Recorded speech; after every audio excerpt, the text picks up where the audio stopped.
খিচুড়ির জন্য আমি প্রথমে মুগ ডাল ভেজে নিয়েছি। ব্রাউন কালার আসা পর্যন্ত ডালগুলো ভেজে নিব। এ পর্যায়ে আমি প্যানে তেল নিয়ে নিব। এখানে আমি আলুগুলো আগে থেকে মশলা দিয়ে মেখে নিয়েছি। এটা টোটালি অপশনাল, আপনারা চাইলে দিতে পারেন। আলুগুলো প্যানে দিয়ে দিব।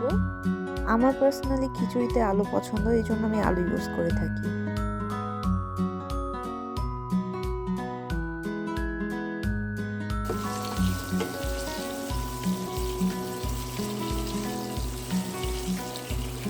আলুগুলো ব্রাউন হওয়া পর্যন্ত অপেক্ষা করব।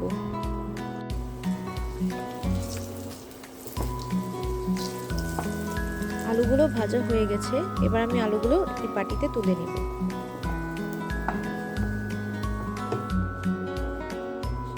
এই পর্যায়ে আমি দিয়ে দিলাম গোটা জিরা।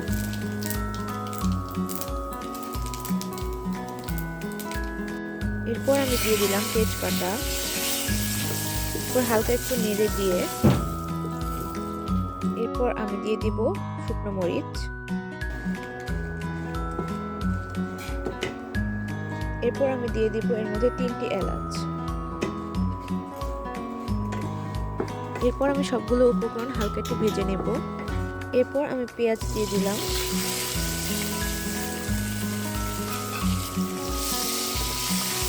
পেঁয়াজটা হালকা ভাজা হওয়ার জন্য আমি একটু ঢেকে দিলাম।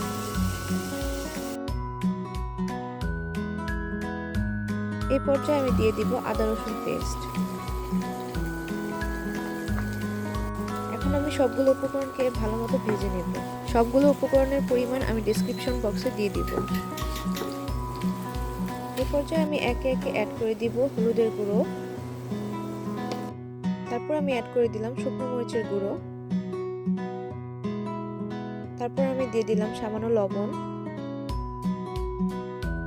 এখন আমি দিয়ে দিলাম মাংসের মশলা। এখানে আমি রাঁধুনি মাংসের মশলা ইউজ করেছি। এবার আমি দিয়ে দিচ্ছি গরম মশলার গুঁড়ো।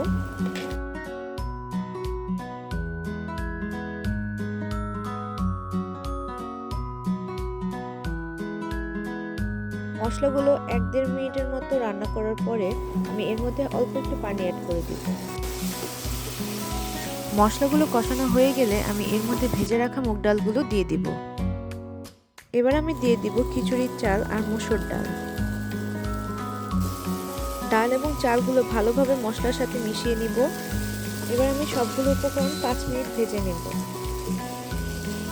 রান্না করার সময় খেয়াল রাখতে হবে চুলার আঁচ লো টু মিডিয়াম রাখতে হবে।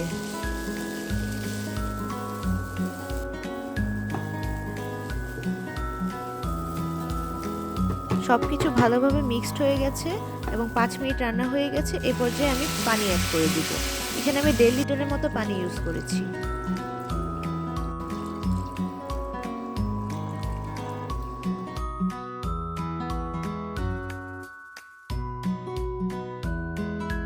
এ পর্যায়ে আমি আরেকটু লবণ দিয়ে দিব। চুলার আঁচ লো রেখে 5 মিনিটের জন্য ঢেকে দিব। 5 মিনিট পর ঢাকনা তুলে আলুগুলো দিয়ে দিব।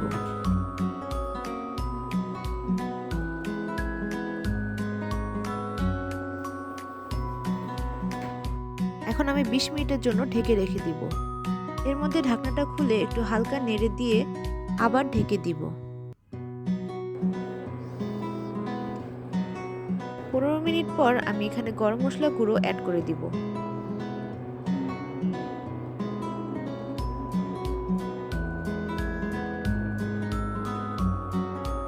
আবার হালকা একটু নেড়ে দিয়ে গরম মশলাটা মিক্স করে নিব।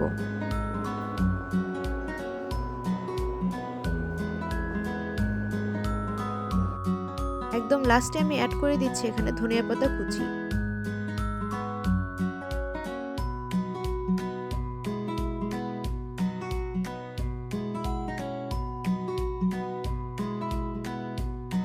এবার আমি অ্যাড করে দিচ্ছি ঘি।